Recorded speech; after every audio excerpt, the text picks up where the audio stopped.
what do you want? And he said, I want you. He knew some of the details of the crime, but nothing that he couldn't have gleaned from the media reports. However, I was alarmed. Clearly he had gotten my phone number from the phone book, which meant he knew where I lived. And I had 2 fairly young children at home.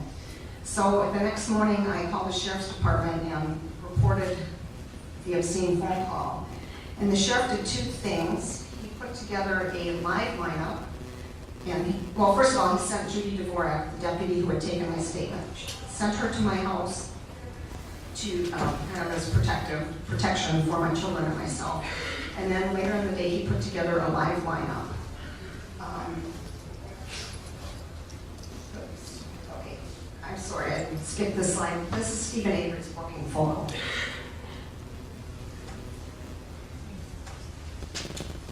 And here's the booking photo next to the sketch.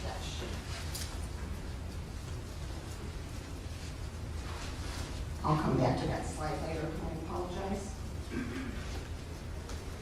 Okay, so I remember going to the sheriff's office and being really concerned about not identifying the wrong person.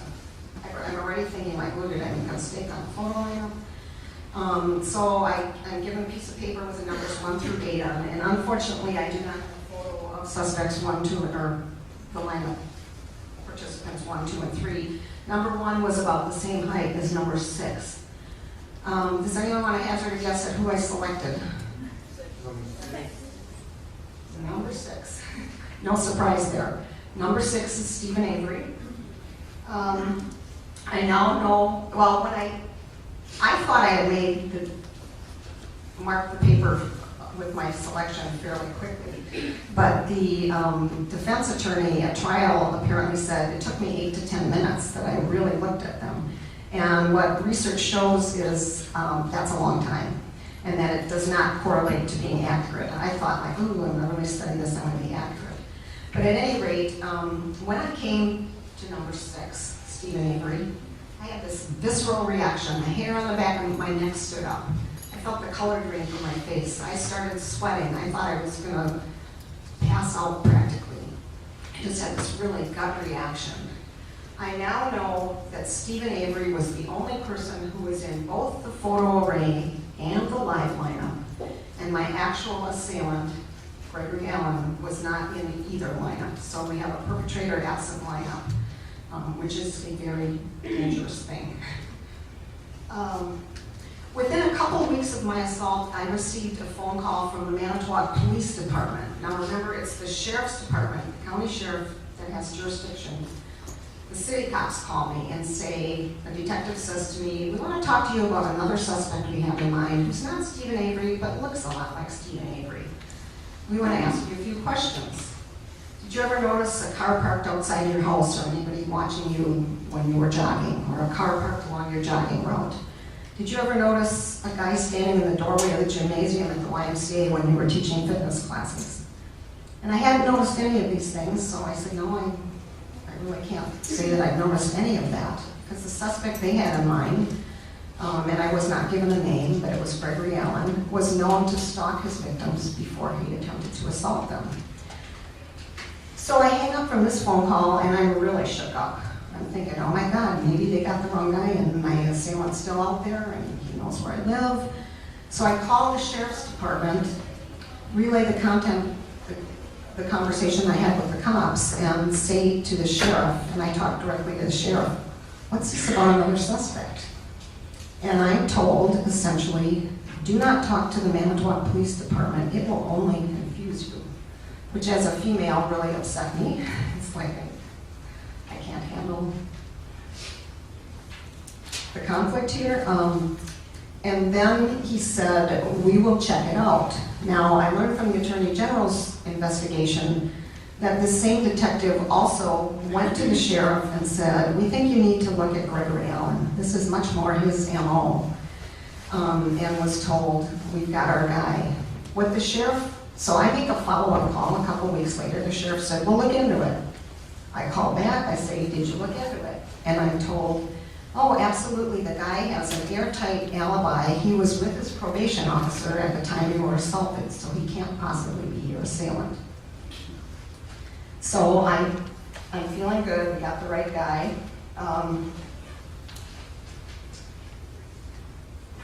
Okay, the case went to trial in December of 1985. The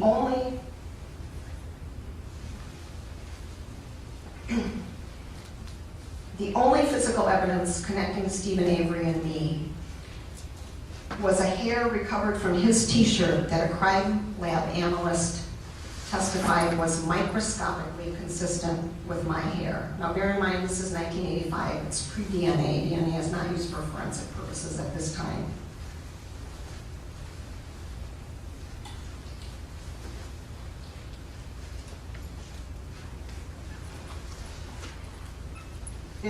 When Stephen Avery was arrested, his wife, he was told he was being placed under arrest for attempted murder. There was no mention of the gender of the victim or of the sexual assault. When his wife came down from their bedroom upstairs and she said, "Will someone tell me what's going on?" And he apparently said, "They say I murdered a woman." In the squad car on the way to the jail, he's alleged to have said, "Where does this bitch live?" Excuse my language. So both of these gender references were brought out in court.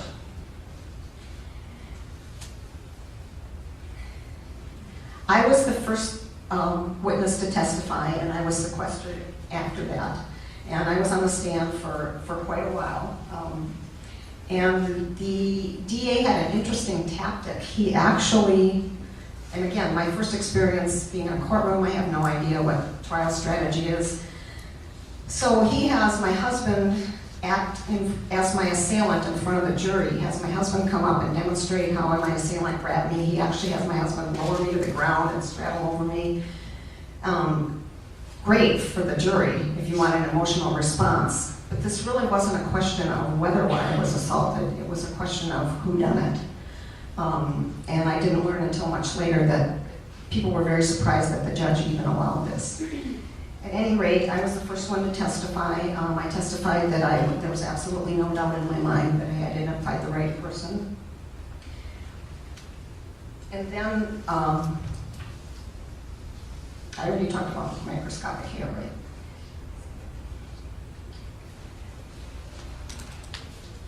Steve's alibi was that he was at the Avery Auto Salvage Yard. His father owned a huge scrap metal yard, thousands and thousands of cars, and that he was helping pour concrete, a concrete slab outside of a barn on the property, and that he was working the chute. Now, there was no traces of concrete on the clothes that he gave to the crime lab, and he said, "These are the clothes I was wearing when I worked the chute." And there were a couple of contractors who were jury members who said it's highly unusual if you're working the chute and pouring concrete that you don't get concrete dust on your clothes.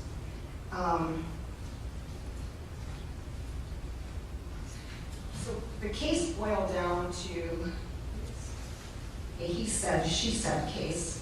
Most of the 16 alibi witnesses were family and friends, and they could be considered biased. However, there was one witness who was clearly not biased, and this was a woman named Patricia Lax, who was a clerk at a Shopko store. Shopko's kind of like Target. Stephen Avery indicated that when he finished pouring concrete, he loaded his wife Lori and their 5 children into the car, and he had twin sons who were 6 days old. That they drove on the back roads to Green Bay, Wisconsin, went through a drive-through to get kids for a fast food restaurant drive-through to get food for the kids. Went through a car wash because his truck was muddy, then went to the Shopko store, went to the back of the store, picked out the paint, and went and paid for it. And he had a dated and timed cash register receipt that said 5:13 p.m.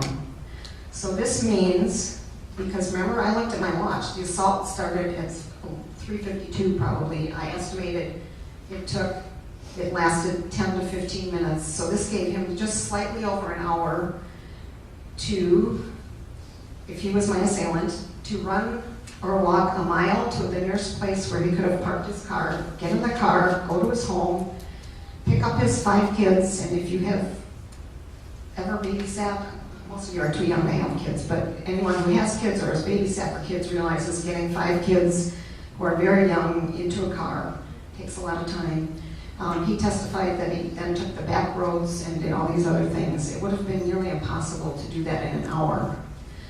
The prosecution actually had a sheriff's deputy recreate this journey. However, it wasn't a very accurate recreation.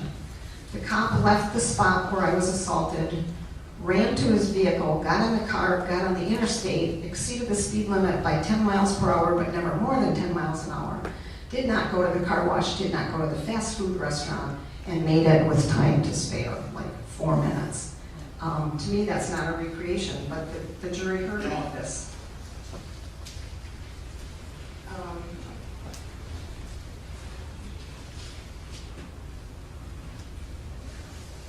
This is a picture of Stephen Avery, his wife Lori, and their 5 kids, including the twin sons.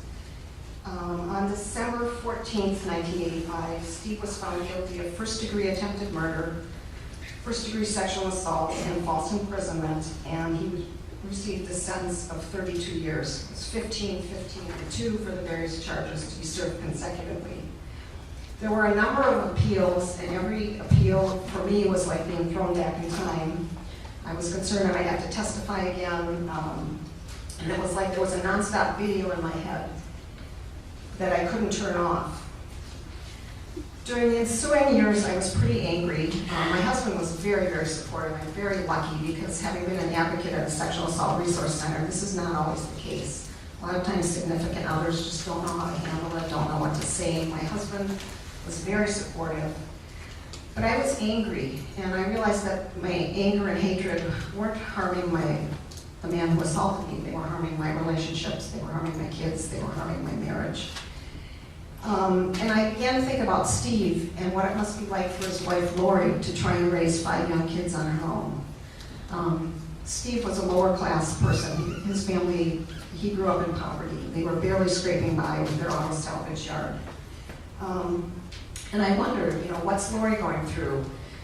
Every appeal was front page news in Manitowoc, Wisconsin. What was it like for his kids when they were in school studying current events and their dad, the crazy sex fiend, was portrayed, his pictures on the paper every time there's an appeal? What must that be like for them? And I was sharing this with my therapist, who was saying, you should want to kill this son of a bitch, excuse my language.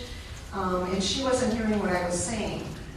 But then a speaker named Dr. Mark Umbright from the University of Minnesota came to speak to our town, or came to speak in our town about restitution and victim-offender dialogue and restorative justice in general. And I went to hear his speech. He didn't use the word forgiveness, but he talked about how sometimes victims reach the point where they realize they need to let go of the anger and move on. And it was like, wow, someone finally hears what I'm saying. So I became involved in the restorative justice movement, and I won't repeat what Sherry already shared with you. But I really wanted to sit down with Steve and have a victim-offender dialogue. However, it was not possible because one of the ground rules is that the offender has to have taken responsibility for his crime, and Steve was saying, I'm innocent. So instead, I started speaking in prisons on victim impact panels. And I need to tell you, oftentimes I was the only survivor speaking. I spoke with a woman whose husband was a police officer killed in the line of duty. I think she was a widow at 26, 2 young kids. I spoke with another woman who was on the panel. Her son was killed by a drunk driver when he was a college student at UW-Stevens Point. So these people are telling their family members' stories, and I'm realizing how fortunate I am to have survived. When I started going to prisons, I felt like if I shared my story, that I had something to offer, and by sharing my story, perhaps the inmates would begin to understand the impact of their crime. They say you can't teach empathy, but you can teach impact. And I hoped if they understood the impact of what they did to their victims, perhaps they would begin to learn empathy. What I did not expect to happen was for the process to be so very mutual and so very healing for me. If someone had told me early on most of your healing is going to take place inside maximum security prisons, I would have said, you are out of your ever-loving gourd. That is never going to happen. But that is exactly what happened. One of the things I always said to the men is that at some point in our life, we're all victims. We're hurt by other people. At other points in our life, we're all offenders. We hurt other people. Whether or not that offense lands us in jail, we need to take responsibility when we hurt someone. We need to own up to what we've done. We need to apologize. And we need to try to repair the harm. And the ultimate apology is how you live the rest of your life. Sometime in 1996, testing was ordered on the fingernail. DNA testing was ordered on the fingernail scrapings that had been collected from me at the hospital. But the results were inconclusive. DNA technology was still crude by today's standards. There were 3 samples of DNA. One was mine, obviously. One sample, Stephen Avery, could not be eliminated as the source of the DNA, but it was not conclusive that it was his. The 3rd sample was from an unknown person. And his attorneys argued that this unknown person was likely my assailant and that he should be afforded a second trial. However, the judge ruled against him. Then in early 2001, one of Steve's trial attorneys, who had been disturbed all along by the case, contacted the Wisconsin Innocence Project, who agreed to look into Stephen's claims of innocence. And in spring of 2002, the trial judge granted a motion for DNA testing of biological evidence, which fortunately had been saved. They were not required by statute to save it, but fortunately it had been saved. And for a variety of reasons, the DNA results did not come back for 17 months. And on September 11th, 2003, Stephen Avery took his first walk outside prison walls in 18 plus years. The odds of his exoneration were not great.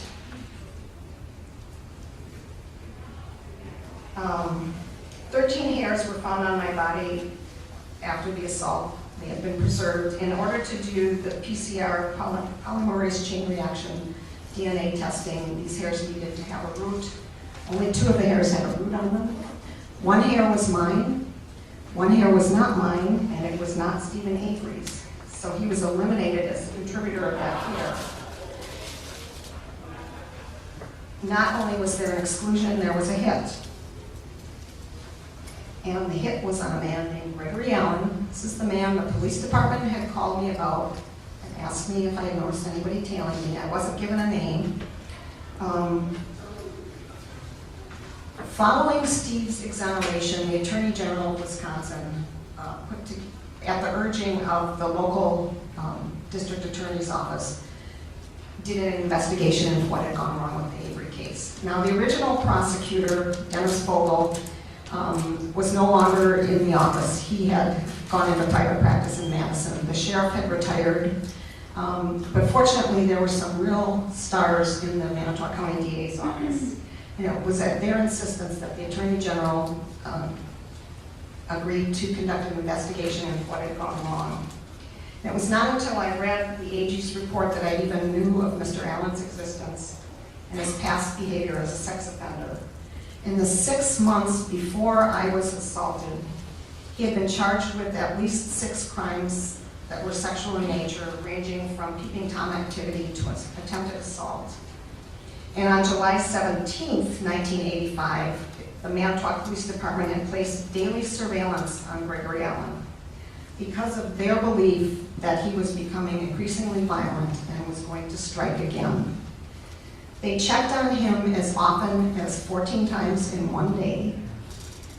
On July 29th, they checked on him in the morning, were unable because of a high volume of police calls to check on him any further that day. And at 3:50 that afternoon, I was assaulted.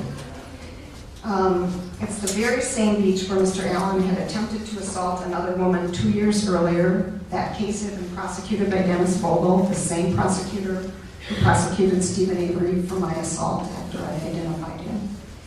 And he had attempted to assault another woman 2 weeks prior to my assault on that beach, which is what had prompted the daily surveillance. Gregory Allen was convicted in 1995 of the brutal rape of a woman in Green Bay, Wisconsin. And Wisconsin has the DNA, any convicted felon has their DNA entered into the CODIS database. So this is why they got a hit. I have to tell you,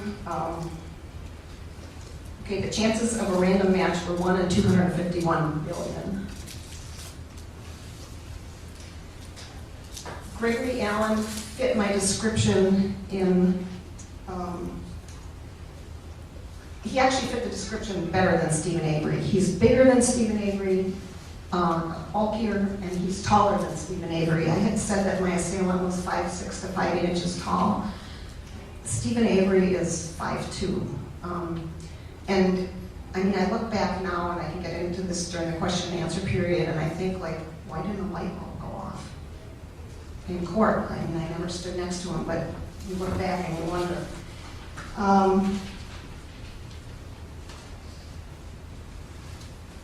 Just a little aside, I told you about speaking at Green Bay Correctional, and the program I spoke in was called Challenges and Possibilities. It's a restorative justice program. It's voluntary for the inmates. And I found out that Gregory Allen, knowing that I was going to be a speaker, had requested to be in the next class in late September of 2003. So if the DNA results had been delayed by 2 to 3 weeks, I would have gone to Green Bay Correctional and talked about being assaulted by Stephen Avery with my actual assailant sitting in the audience. Just kind of blows me away. And fortunately, the DNA came back earlier. The day that my attorney told me about the DNA exoneration, well, I was overjoyed for Steve. I was absolutely devastated. That day was worse for me than the day that I was assaulted. When I was assaulted, I could fight back. I could try and survive. I could do something to try and change the situation. When I found out that I had misidentified my assailant and that an innocent man had spent 18 plus years in prison, I felt absolutely helpless. I felt like I lived in a parallel universe where the usual rules don't apply. On the day he was released from prison, Stephen Avery said, "I don't blame the victim. It's not her fault. What happened to her was terrible." That is the most grace-filled thing that has ever been said to me, that a man who has spent from age 23 to age 41 in prison, who has lost his wife and his family, can say on the day he's released, "I don't blame the victim." Following the advice that I gave to inmates, I immediately wrote Stephen Avery an apology letter. I'm not going to read the whole thing, but I'd like to share part of it with you. I began by saying, "There are no words sufficient to express how deeply sorry I am for what happened. Your wrongful conviction has taken away 18 years of your freedom, something that can never be given back to you. I wish it was in my power to restore those years, but it is not. The only thing I can offer now is a sincere apology that I identified you as my assailant when you were not. I am also aware that after 18 years of imprisonment, these words must sound inadequate in the face of your tremendous losses. My prayer these past years